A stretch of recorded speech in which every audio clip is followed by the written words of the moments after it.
Good morning. I think we're going to go ahead and get started.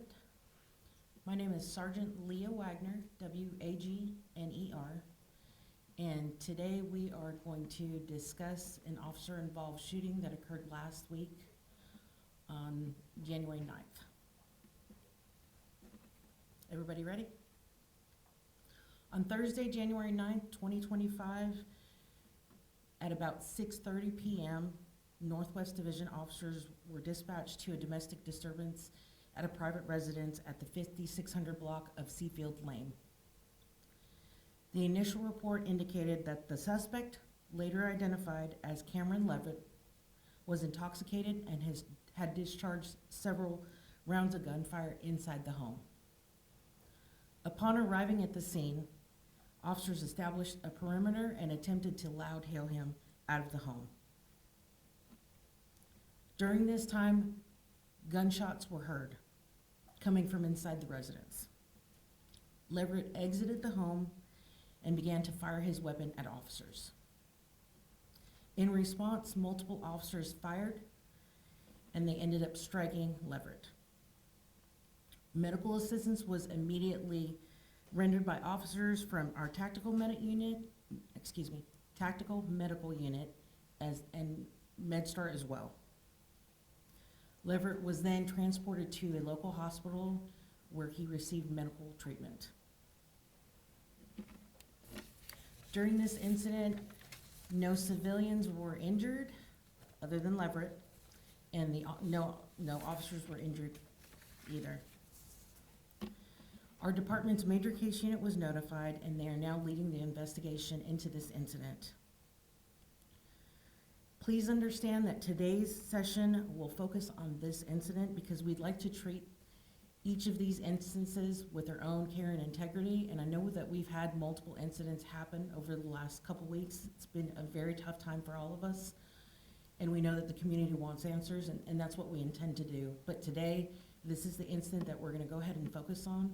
So without further ado, we're gonna go ahead and get the video started so you can see what happened that day and understand how those events unfolded.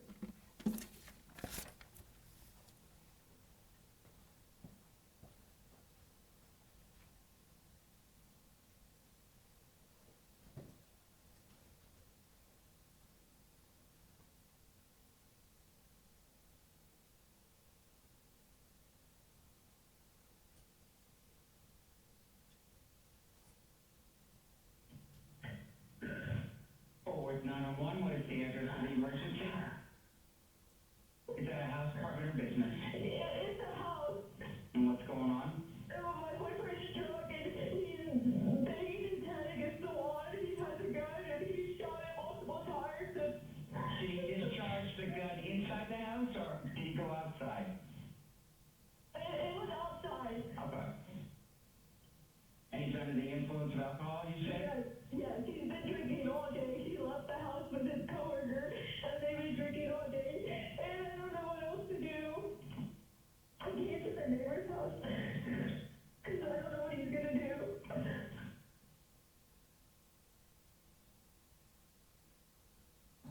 So what is it that happened? He's been drinking all day. Is it rifles in the house? Yes. He had it on him last time I seen. Okay. What's his name?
just pointing at his head.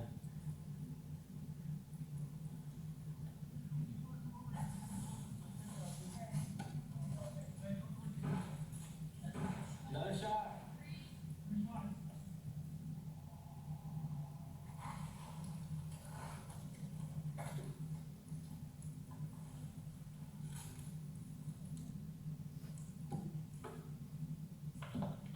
Coming back up.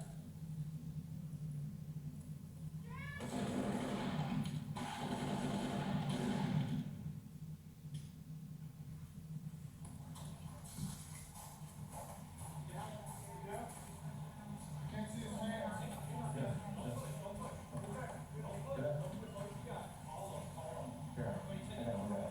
I got it.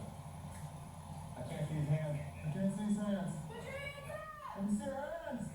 Let me see your hands! Put your hands up!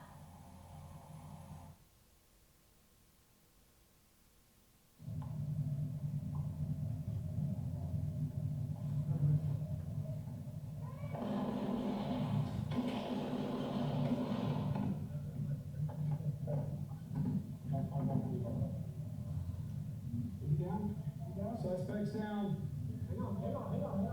Don't push. Get back. Don't push. Hold what you got. Calm. Everybody take a deep breath.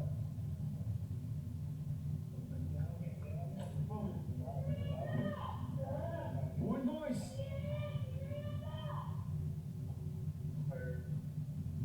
Everybody hold what you got.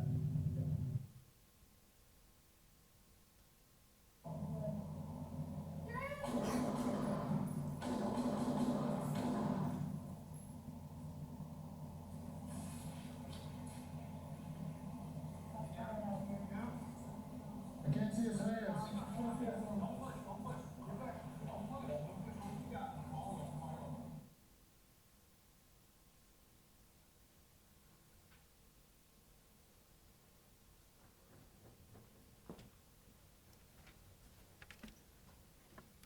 Ladies and gentlemen, thank you for coming today to discuss this incident. I want to start off by saying how proud I am of the officers of the Fort Worth Police Department. Within about a week's time, we've had multiple incidents where officers faced potentially deadly threats. People armed with either knives or guns multiple times, officers being shot at. Nobody wants to start 2025 like that, but I hope it is a reminder to all of us about the inherent dangers of this job and the fact that officers never know what they're going to face on any call. As far as the officers specifically in this incident, I want to point out a few things that I'm very proud of. When they arrived on scene, they didn't rush the door and just try to handle the situation with no information and push the issue. They stopped, they gathered the information they were able to gather, and they waited.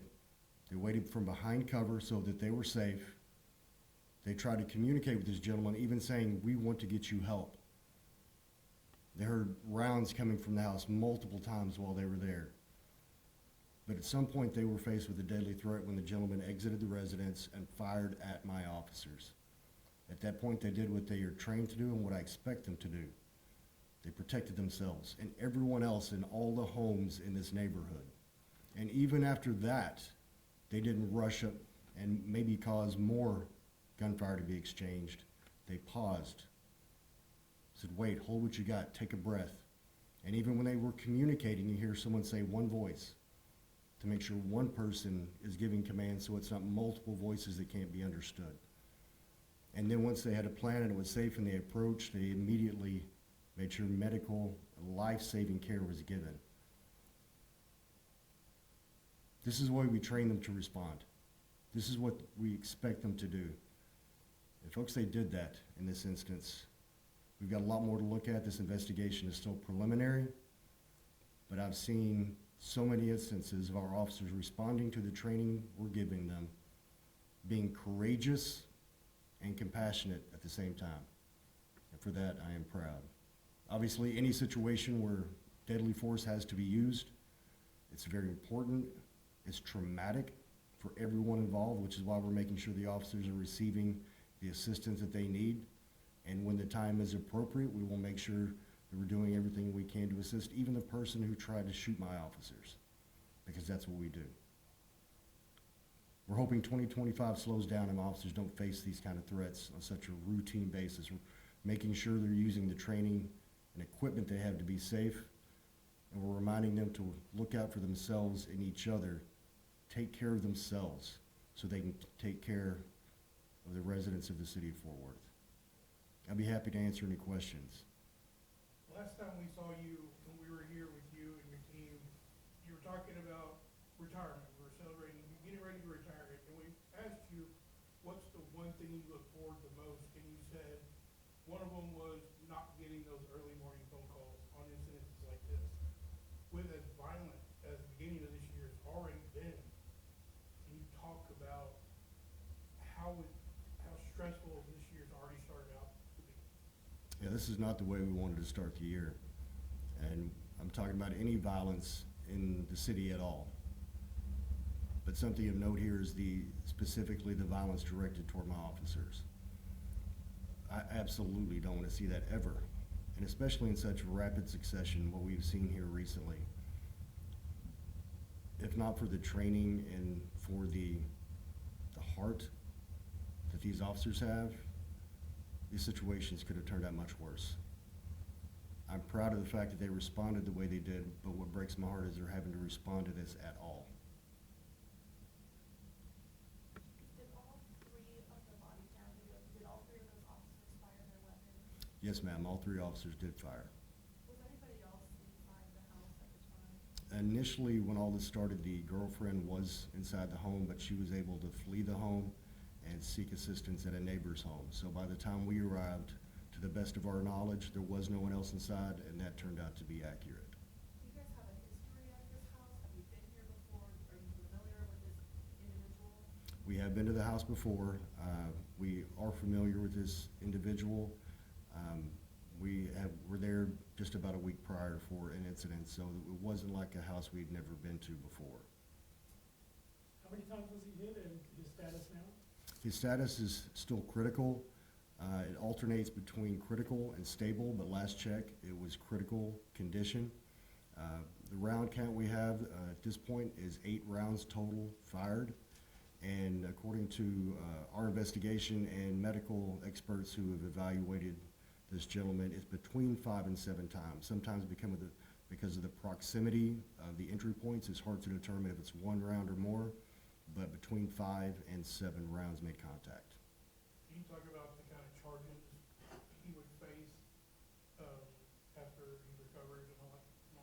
Yes, sir. There's going to be 7 counts of aggravated assault with a deadly weapon against a public servant, and 1 count of aggravated assault with a deadly weapon involving family violence. So I said there were 7 officers there then? That is correct. When you learn that somebody is intoxicated, they're obviously not in the right mindset to begin with, but they're already intoxicated, which just amplifies that. Does that change how officers go about it? Yeah, Does that give definitely. a little bit different view of things? It definitely can. If someone's mind has been impaired because of the introduction of any substance, drugs, alcohol, it adds another level of uncertainty to the call, which again is why I'm proud the officers did not try to push this. And they tried to communicate with this gentleman to try to get him to come out on his own and cooperate so we could get him the help that he obviously needed. But any factors like that that we're aware of before we arrive at a scene or that we learn after arriving can affect the way we address the situation. Chief, how are your officers? As well as, they're doing as well as can be expected. This is a very traumatic situation for everyone involved. We provide top-notch training, top-notch equipment, the best we can to keep our officers safe, but no amount of training can really prepare you for something like that, which is why we're making sure we're providing resources on the back end as well. Are they currently on paid administrative leave as the investigation is ongoing right now? They were initially, which is standard procedure for us, but that time has already passed, and they are back on duty.